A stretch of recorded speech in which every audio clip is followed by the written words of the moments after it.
La prise chère.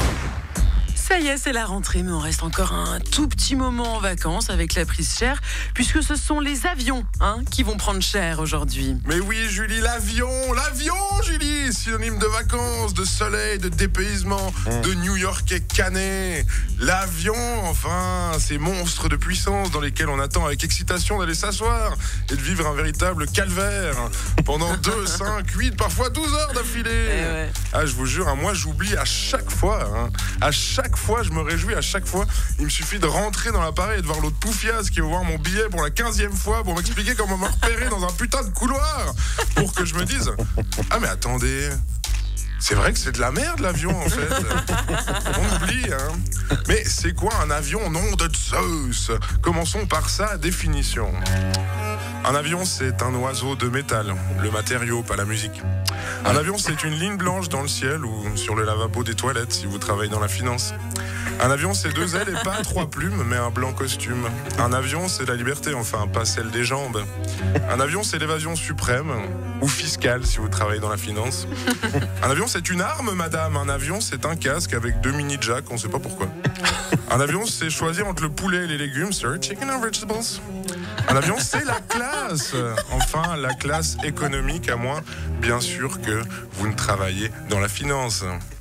Parlons, si vous le voulez bien, tout d'abord des passagers de cette grande aventure humaine qu'est l'avion. Ah oui. Ces gens qui vous font penser qu'il doit exister quelque part sur la toile un site de voyage auquel on ne peut accéder qu'en étant con.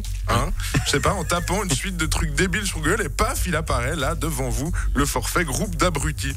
D'ailleurs, il y a un exercice très simple pour les dénombrer, et ce, dès la salle d'attente, il suffit de regarder combien de personnes se lèvent pour faire la queue 20 minutes avant l'embarquement afin d'être sûr d'obtenir cette place qu'il aurait pourtant déjà réservée depuis des mois. C'est fascinant, et vous croiserez aussi le regard de vos 5 ou 6 frères de sang. Restez assis jusqu'à la fin, vous verrez, ça crée des liens très très forts. Une fois dedans, c'est l'émeute, ils vous le disent. Même si vous avez pris l'avion 15 000 fois, il y a peut-être des petites subtilités qui vous ont échappé dans les consignes de sécurité. Moi, par exemple, je sais jamais si je dois mettre le masque oxygène sur mon nez ou bien alors le manger. J'oublie tout le temps. Du coup, une petite piqûre de rappel est toujours la bienvenue. Bon, après, heureusement, 45 minutes après le décollage, on ne sait pas pourquoi, le spectacle peut commencer. La petite télé s'allume.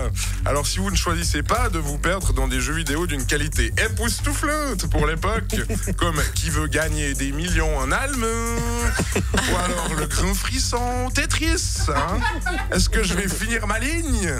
Vous allez vous ruer sur le film Hunger Games ou une merde dans le genre, et voilà ce que ça va donner. Il y a un problème. Quel genre?